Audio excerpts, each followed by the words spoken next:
A partir de agora, você assiste Verdade e Vida. Um programa da Igreja Presbiteriana do Brasil. 50% das pessoas que vão sorrindo para o altar do casamento passam a vida inteira chorando por causa dele. Pessoas que começam o casamento como um jardim engrinaldado de flores, percebem que ele se transforma num deserto inóspito e causticante. O seu casamento não precisa ser assim.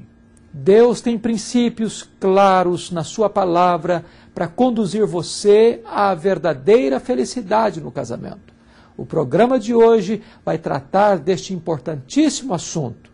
E eu gostaria que você e sua família participasse do programa, assistisse o programa, você ligasse para um amigo, porque Deus tem algo especial para a sua vida e para a sua casa. Verdade e Vida. Uma palavra de esperança para um mundo em crise. É com alegria, querido amigo, que temos hoje a presença do reverendo José Batista da Hora. Ele é presidente da Junta de Missões Nacionais da Igreja Presbiteriana do Brasil. E o reverendo José da Hora também é pastor da Igreja Presbiteriana do Centenário, lá em São Luís, no Maranhão. Seja bem-vindo, reverendo. Obrigado, a satisfação é nossa estar nesse programa para fazer a obra do Senhor. Reverendo José da Hora, nós vamos falar aqui sobre Junta de Missões hoje. O que vem a ser Junta de Missões Nacionais? Nós temos muitos amigos que não são presbiterianos, são amigos de outras denominações, amigos telespectadores da Igreja Católica, de outras religiões, e não sabem. O que é Junta de Missões Nacionais? A Junta de Missões Nacionais da IPB é uma comissão permanente e cuida de toda a obra missionária no Brasil. Então essa é a nossa função, fazer missões na Igreja Presbiteriana do Brasil. Como atualmente é realizado esse trabalho da Junta de Missões, certo? Como é que a Junta de Missões está trabalhando? Quais são os campos em que a Junta de Missões está? Nós estamos hoje em 24 estados do nosso país, nas cidades com populações acima de 20 mil habitantes, distribuídas em várias cidades. Reverendo Zé da Hora, como essa obra missionária da JMN ela é sustentada? De que forma as pessoas podem participar do sustento e como é que ela é sustentada? A Tesouraria do Supremo Concílio, ela contribui com 80% de tudo aquilo que nós pagamos aos missionários, da plantação de igreja, e a Junta de Missões ela complementa com 20%. A igreja, de um modo geral, pode contribuir nos ajudando nas ofertas e sendo fiel também ao Supremo Concílio no envio dos dízimos. De tudo que o Supremo Concílio arrecada, ele investe 80% daquilo que nós gastamos na obra missionária. Reverendo Zé da Hora, eu sei que a Junta de Missões agora tem estabelecido parcerias com a igreja. Como é que uma igreja, que o pastor agora está nos vendo, pode fazer uma parceria para alcançar um outro município através da Junta de Missões Nacionais? A igreja, juntamente com o seu pastor, escolhe a cidade, o obreiro, e determina como pode contribuir, e nós fazemos então o complemento para o envio do missionário. É uma obra que tem dado certo, as igrejas e presbitérios têm feito parcerias e com isso possibilitou um crescimento satisfatório estes últimos anos na obra missionária da nossa igreja. Em 2009, a Igreja Presbiteriana do Brasil vai comemorar 150 anos de existência aqui nesse país. Quais são os alvos da Junta de Missões Nacionais para o Sesc Centenário da Igreja Presbiteriana do Brasil? Neste quadriênio 2006 a 2010, nós estabelecemos uma meta de plantar 150 campos novos espalhados por esse Brasil afora. Isso representa, numa data comemorativa, um campo por cada ano da existência da IPB. E já estamos em parcerias com igrejas e presbitério. O primeiro ano, que tem sido 2007, já fizemos grandes avanços, já plantamos vários campos, e o objetivo é alcançar exatamente a meta de 150 campos nesse quadriênio e realização de um grande congresso, onde a igreja começou no Rio de Janeiro, um congresso nacional de todos os obreiros da Junta de Missões Nacionais. Eu queria encerrar a nossa entrevista perguntando como as igrejas, como os membros da Igreja Presbiteriana no Brasil, podem, de maneira prática, ajudar a Junta de Missões Nacionais. Dia 12 é uma data importante e vai ser levantado. Queria que o senhor falasse sobre a expectativa do próximo dia 12 de agosto. Pois é, 12 de agosto é o dia missionário, dia das missões na IPB. E todo ano nós fazemos uma campanha, só que agora a campanha ficou permanente. Mas como muitos presbiterianos gostam de contribuir de uma forma mais específica em 12 de agosto, nós estamos aqui deixando o número da conta da IPB, que é reservada para missões. Então, cada presbiteriano, por esse Brasil afora, pode estar contribuindo de uma forma prática, sendo um parceiro nosso nas contribuições para que possamos plantar mais igrejas presbiterianas por esse Brasil afora. Cada um já deve reservar uma oferta especial missionária, a sua oferta especial, a oferta de amor, para que no próximo dia 12 possa, na sua igreja mesmo, estar fazendo a entrega da sua oferta.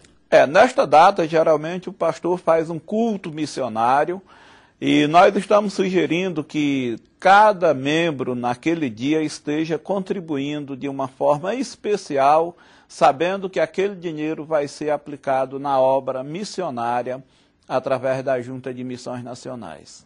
Muito obrigado, reverendo Zé da Hora, pela sua presença aqui no Verdade e Vida. Nós vamos ouvir essa música e depois a mensagem da Palavra de Deus com o reverendo Hernandes Dias Lopes. Verdade e Vida. A palavra de Cristo para uma vida melhor.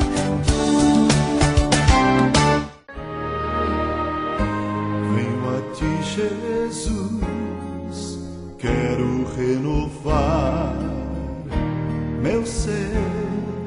Sei que a graça vem só de ti, Senhor.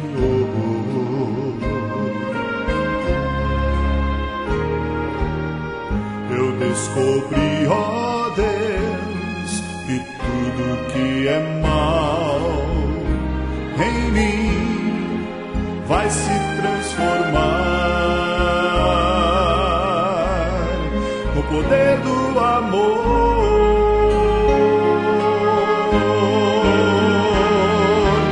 Meu Jesus, teu amor me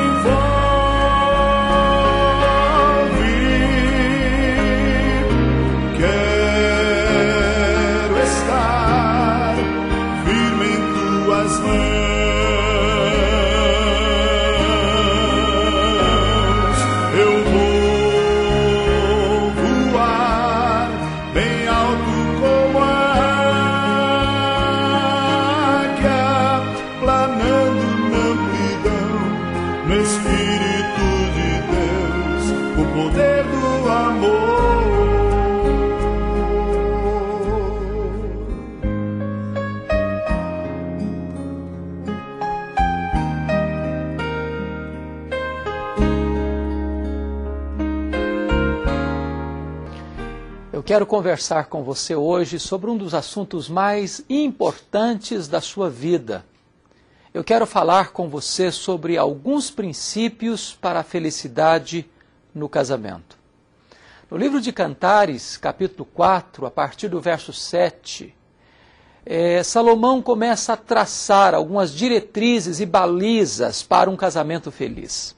E ele nos oferece alguns desses princípios. E eu quero compartilhar com você esses princípios. Porque, na verdade, nós não podemos ser plenamente felizes se o nosso casamento fracassa e naufraga.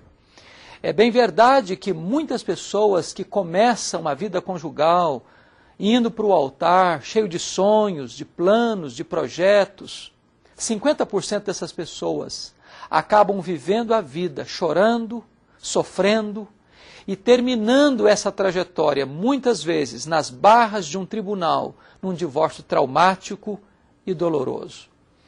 É possível você começar um casamento com alegria, com sonhos, com planos, com coração pleno de amor, de romantismo, e no meio do caminho você perceber que esta relação adoece, que esta relação se desertifica, que esta relação começa a sangrar, e então manter a comunicação parece impossível, o romantismo desaparece, e a harmonia vai embora, o lar se transforma numa arena de brigas, de mágoas, de contendas, e a situação fica absolutamente insustentável. Como é que nós podemos então criar instrumentos e balizas para que este casamento seja feliz? Vamos ver esses princípios no livro de Cantares, capítulo 4. O primeiro princípio é o princípio do elogio. No verso 7, Salomão diz assim: Tu és toda formosa, querida minha, e em ti não há defeito. Parece que este homem estava morando na lua, ou parece que este homem não estava sendo honesto, porque você pode questionar, não existe uma pessoa sem defeito. Então por que ele diz isso?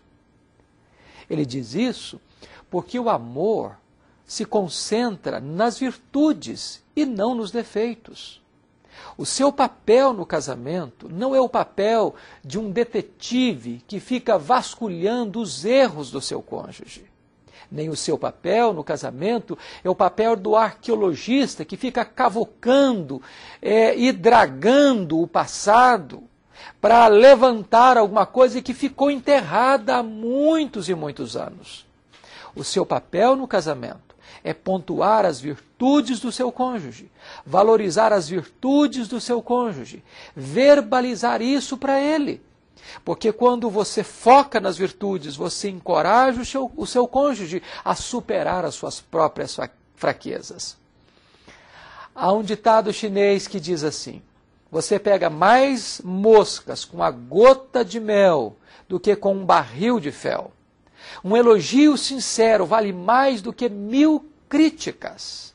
Regue o seu casamento de palavras boas, de palavras encorajadoras, de palavras que estimulam, porque desta maneira você fazendo, você vai colocar o seu cônjuge numa disposição de melhorar. Por exemplo, lá em Provérbios 31 diz que o homem disse acerca da sua mulher: há muitas mulheres virtuosas, mas a minha a todas excede. Resultado? Diz a Bíblia que esta mulher fazia bem ao seu marido todos os dias da sua vida. Seja pródigo no elogio, e você será o principal beneficiado deste investimento. Se você plantar, você vai colher. Se você investir, você vai ter o retorno. Então, seja pródigo nos elogios. O segundo princípio é o princípio do romantismo. Aqui está escrito no verso 9: arrebataste-me o coração com o só dos teus olhares, e arrebataste o meu coração, ó minha irmã, noiva minha. Esta é a linguagem romântica. Muitos casais que chegam no altar cheios de romantismo, deixam ir embora esse romantismo, e o casamento cai numa mesmice, numa rotina, num marasmo, não tem mais olhar cheio de ternura, não tem mais palavras doces, não tem mais carinho, não tem mais diálogo, não tem mais respeito, porque acabou o romantismo. Eu quero encorajar você a relembrar os melhores tempos do seu namoro, os melhores tempos do seu noivado, e recomeçar uma nova relação de amizade, de afeto, de carinho, de toque, de carícia, de romantismo no seu casamento. Quando a Bíblia diz, lá em Efésios 5, o apóstolo Paulo diz assim: quem ama a sua mulher, a si mesmo se ama.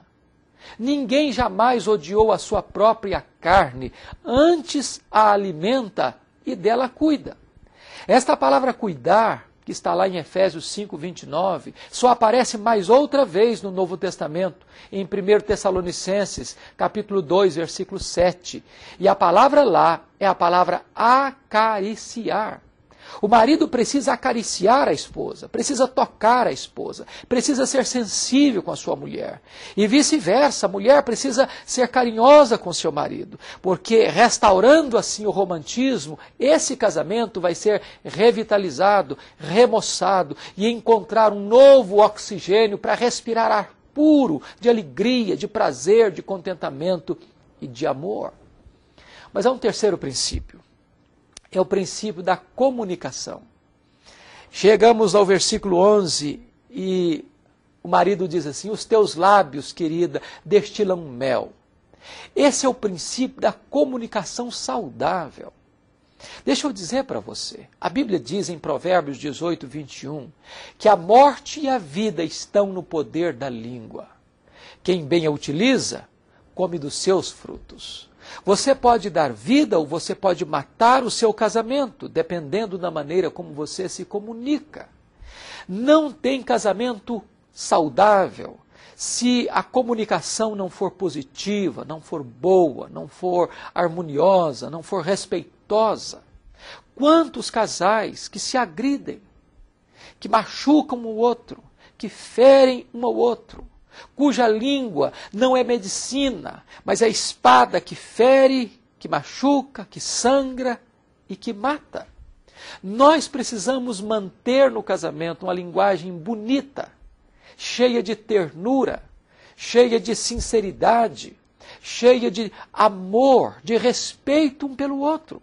Porque desta maneira, a nossa língua vai destilar mel, doçura e vai trazer então uma comunicação edificante. Tiago 1,19 diz assim: todo homem seja pronto para ouvir, tardio para falar e tardio para se irar. Eu quero encorajar você a agendar um tempo especial com o seu marido, com a sua mulher, com os seus filhos. Você precisa valorizar a sua família e dar prioridade à sua família. Você e eu vivemos a tensão do urgente e o importante. Tudo parece ser urgente. O telefone toca é urgente. Assistir o jornal é urgente. Ir para o seu lazer é urgente. Assistir o futebol é urgente. Tudo é urgente. E às vezes o urgente está tomando o lugar do importante.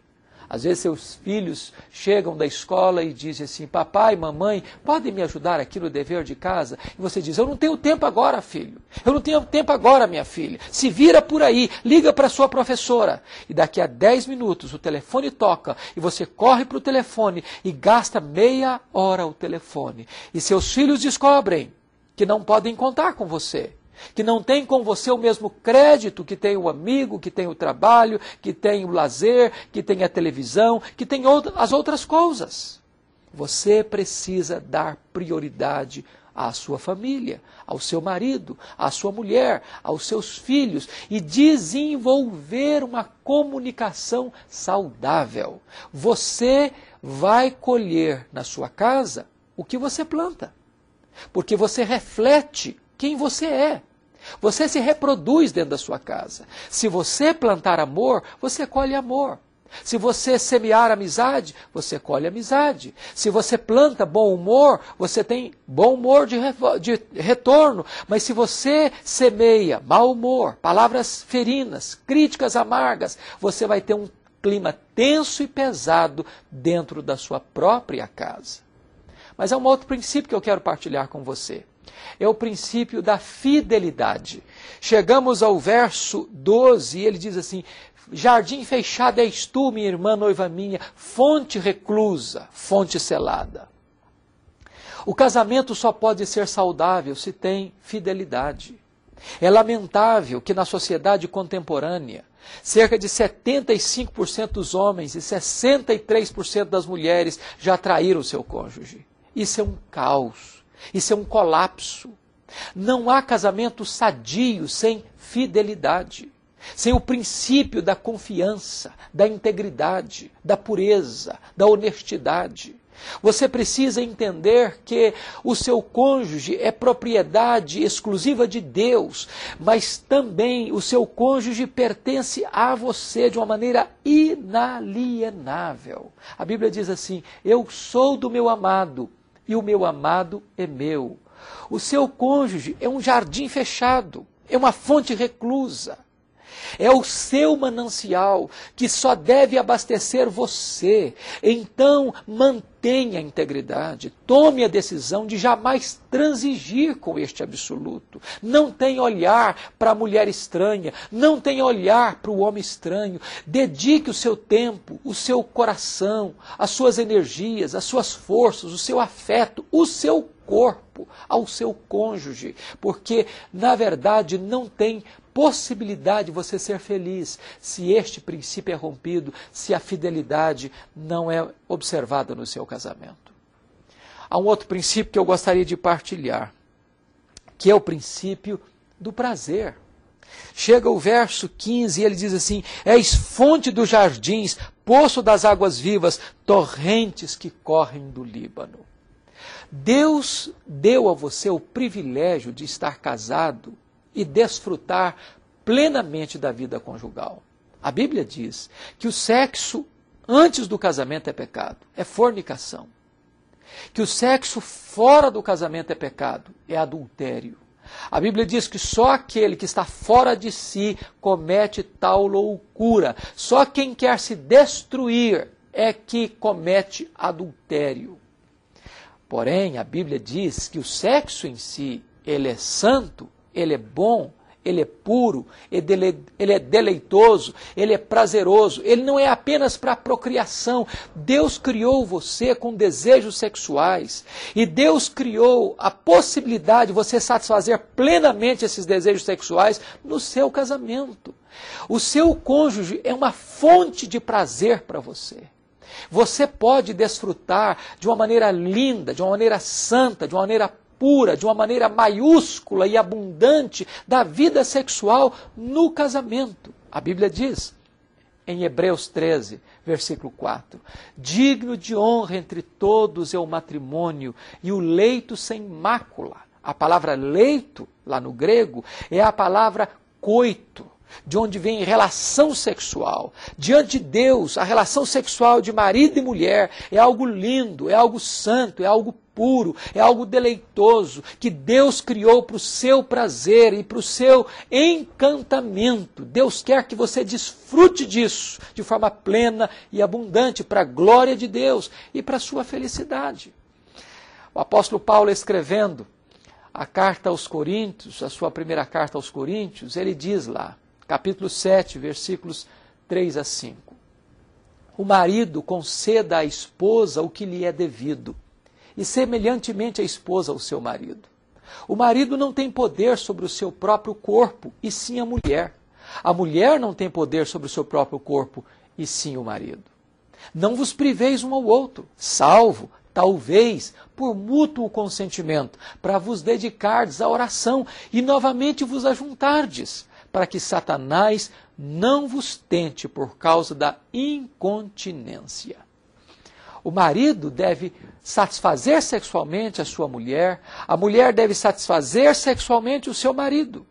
Paulo diz que não pode existir no casamento chantagem sexual. O marido não tem poder sobre o seu próprio corpo. A mulher não tem poder sobre o seu próprio corpo. Cada um pertence ao seu cônjuge. É loucura e insensatez fazer chantagem sexual. Se você o fizer, se você fizer do sexo uma arma, a vítima pode ser você. Quem deve determinar? Se o seu cônjuge sinaliza desejo de uma relação, você deve entrar nessa relação com alegria, com prazer, com contentamento, porque isto é projeto de Deus. Mas, Paulo diz assim, que se o sexo antes do casamento e fora do casamento é pecado, a ausência de sexo no casamento também é pecado. Porque é uma ordem apostólica, não vos priveis um ao outro. Você deve apenas privar-se da relação sexual se for por uma razão justificável, como, por exemplo, dedicar a oração, e deve ser de mútuo acordo. E não é por muito tempo, e novamente vos ajuntardes. E Paulo diz, para que Satanás não vos tente por causa da incontinência. Se você chantagear sexualmente o seu cônjuge, Satanás colocará uma outra pessoa neste caminho e acontecerá certamente um grande desastre. O projeto de Deus é que você possa ter uma vida plena, você possa ser plenamente feliz na sua vida conjugal. E desta maneira, você seguindo essas balizas de Deus, esses princípios de Deus, você vai colher os frutos doces dessa abençoada relação. Meu desejo é que você seja plenamente feliz na sua vida conjugal.